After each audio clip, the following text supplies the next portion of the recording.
ऑफिसच्या डब्यासाठी किंवा मुलांच्या डब्यासाठी आज आपण बनवणार आहे चमचमीत वाटाणा आणि बटाट्याची भाजी। ही भाजी तर आपण अनेकदा बनवलेली असेल, परंतु आज आपण थोडीशी वेगळ्या पद्धतीने ही भाजी बनवणार आहे। तर रेसिपीला सुरुवात करूया। रेसिपीला सुरुवात करण्याआधी नमस्कार, मी तृप्ती तुमच्या सर्वांचे मनापासून स्वागत करत आहे। तर रेसिपीला सुरुवात करूया। तर ही रेसिपी आपण स्टेप बाय स्टेप बघणार आहे। तर पहिल्या स्टेपमध्ये आपल्याला वाटाणा शिजवून घ्यायचा आहे। तर या ठिकाणी मी 2 वाटी वाटाणा भिजवून घेतलेला आहे। एखाद्या वाटाण्याला मोडसुद्धा आलेला आहे। त्याच्यानंतर बघा त्याच वाटीने मी 1 वाटी बटाटा घेतलेला आहे। तर बटाटा मी सालं काढून घेतलेला आहे। त्याच्यानंतर अर्धा चमचा मीठ आणि पाव चमचा हळद घेतलेली आहे। त्यानंतर पुढे आपल्याला वाटाणा कोट करून घ्यायचा आहे। तर बघा कोणतेही कडधान्याची भाजी करत असताना आपल्याला तो कडधान्य आधी कोट करून शिजवून घ्यायचा असतो, त्याच्यानंतरच आपल्याला त्याची भाजी करायची असते, तरच भाजी चवीला खूप भारी होते। तर बघा वाटाण्यामध्ये मीठ आणि हळद घेतली। आता वाटाणा टॉस करून घेऊयात, म्हणजे सगळ्या वाटाण्याला व्यवस्थित हळद मीठ लागेल। तर बघा छान असा वाटाणा कोट करून घेतला। आता आपल्याला यामध्ये बटाटा देखील घालायचा आहे। बटाटा घातल्यानंतर व्यवस्थित टॉस करून घ्या, जेणेकरून सगळ्या बटाट्याला व्यवस्थित हळद मीठ लागेल। तर बघा दोन्ही साहित्य व्यवस्थित मी कोट करून घेतलेलं आहे। आता शिजवून घेऊया। तर शिजत घालण्यासाठी पाणी गरम केलेलं आहे। तर या ठिकाणी एक महत्त्वाची टीप आहे, तर कोणतंही कडधान्य शिजत घालत असताना गरम पाण्यामध्ये शिजत घाला, जेणेकरून ते व्यवस्थित एकसारखे शिजले जाईल। तर बघा साहित्य गरम पाण्यामध्ये घातलं। आता झाकण ठेवून आपल्याला कुकरच्या 2 शिट्ट्या काढायच्या आहेत। तर या ठिकाणी दुसरी एक महत्त्वाची टीप आहे, तर कोणतंही कडधान्य शिजत घातल्यानंतर पहिली शिट्टी आपल्याला मोठ्या आचेवर करायची आहे, त्याच्यानंतर दुसरी शिट्टी आपल्याला मध्यम आचेवर करायची आहे, जेणेकरून कडधान्य एकसारखे व्यवस्थित शिजले जाईल। आता कुकरच्या शिट्ट्या होईपर्यंत आपण एक छोटंसं वाटण तयार करूया। तर बघा या ठिकाणी मी 17 ते 18 ओल्या खोबऱ्याचे तुकडे, थोडीशी कोथिंबीर, 10 ते 12 लसणाच्या पाकळ्या घेतल्या। आता वाटण तयार करूया। तर या ठिकाणी तिसरी एक महत्त्वाची टीप आहे, तर आपल्याला वाटण बारीक करून घ्यायचं आहे, जेणेकरून रस्सा एकीकडे आणि साहित्य एकीकडे होणार नाही। हवं असेल तर तुम्ही या ठिकाणी थोडासा पाण्याचा वापर करून हे वाटण तयार केलं तरी देखील चालेल। तर बघा छान असं वाटण तयार करून घेतलं। त्याच्यानंतर बघा कुकरच्या शिट्ट्या झालेल्या आहेत, स्टीम देखील पूर्णपणे निघून गेलेली आहे। आता साहित्य बघूयात। तर या ठिकाणी तुम्ही बघू शकता वाटाणा मस्त मऊसूत शिजलेला आहे।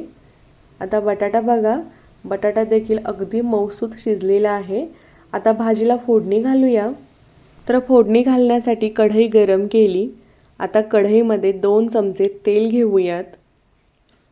तर तेल हलकंसं गरम झालं की त्यामध्ये अर्धा चमचा मोहरी तडतडली की लगेचच अर्धा चमचा जिरे, त्याच्यानंतर 3 ते 4 कढीपत्त्याची पाने।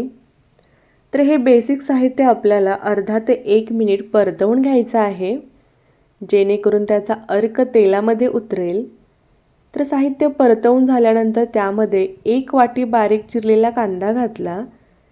त्याच्यानंतर त्याच वाटीने आपल्याला अर्धी वाटी बारीक चिरलेला टोमॅटो घालायचा आहे।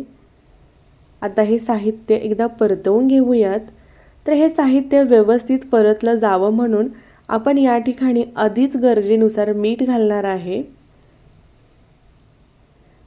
मीठ घातल्यानंतर आपल्याला हे साहित्य हलकं गोल्डन रंगावर येईपर्यंत परतवून घ्यायचं आहे। तर हे साहित्य परतवून घेत असताना गॅस लो टू मीडियम ठेवा, जेणेकरून साहित्य व्यवस्थित परतले जाईल। तर हे बघा हलकं गोल्डन रंगावर साहित्य परतवून घेतलं। आता आपल्याला यामध्ये तयार केलेलं वाटण घालायचं आहे। त्याच्यानंतर चिमूटभर हळद, कारण आपण हळद वाटाणा शिजत घालताना घातलेली आहे। त्याच्यानंतर भाजीला थोडासा रंग यावा म्हणून अर्धा चमचा लाल मिरची पावडर घातली, तसेच गरजेनुसार कांदा लसूण मसाला आणि थोडीशी कोथिंबीर देखील घातलेली आहे। आता हे साहित्य व्यवस्थित मिक्स करून घेऊया। तर हे साहित्य मिक्स करत असताना गॅस आपल्याला पूर्णपणे कमी करायचा आहे, जेणेकरून मसाले करपले जाणार नाहीत। तर बघा साहित्य व्यवस्थित मिक्स करून घेतलं. आता आपल्याला या साहित्यामध्ये थोडंसं वाटाणा शिजवून घेतलेलं पाणी घालायचं आहे आणि मिक्स करून घ्यायचं आहे. तर बघा साहित्य व्यवस्थित मिक्स करून घेतले.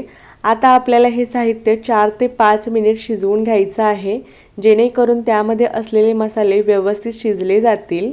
तर बघा अजून थोडंसं पाणी मी वाढवते, जेणेकरून मसाले व्यवस्थित शिजले जातील. आता झाकण ठेवून हे मसाले आपल्याला 4 ते 5 मिनिट शिजवून घ्यायचे आहेत. गॅस मंद आचेवर करूया. तर 4 ते 5 मिनिट हा मसाला मी मंद आचेवर शिजवून घेतला. बघू शकता मस्त तेल सुटलेलं आहे. बघू शकता, तुम्हाला पळीने दाखवते मसाला कितपत छान शिजलेला आहे. तर अशा प्रकारे आपण मसाला शिजवून घेतला ना, त्यामध्ये असलेला हिरवटपणा कमी होतो आणि भाजी चवीला छान होते. एकदा नक्की करून बघा. तर बघा त्याच्यानंतर आपल्याला यामध्ये शिजवून घेतलेला वाटाणा आणि बटाटा घालायचा आहे. हे साहित्य घातल्यानंतर एकदा तळापासून हलवून घेऊया. तर तुम्हाला अजून थोडासा रस्सा हवा असेल तर यामध्ये गरम पाणी ॲड करू शकता. त्याच्यानंतर शेवटी बघा आपल्याला या भाजीमध्ये 2 चमचे भाजलेल्या शेंगदाण्याचा कूट घालायचा आहे. कूट घातल्यानंतर पुन्हा एकदा तळापासून हलवून घेऊया. आता आपल्याला या भाजीला मंद आचेवर एक उकळी आणायची आहे. तर बघा काही वेळातच भाजीला उकळी आली.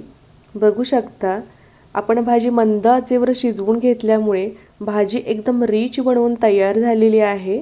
आता याचा रस्सा बघा एकदम दाटसर असा तयार झालेला आहे. अजिबात साहित्य एकीकडे आणि रस्सा एकीकडे झालेला नाही. मस्त रस्सा मिळून आलेला आहे, तुम्ही व्हिडिओमध्ये बघू शकता. आता गॅस बंद करायचा आहे.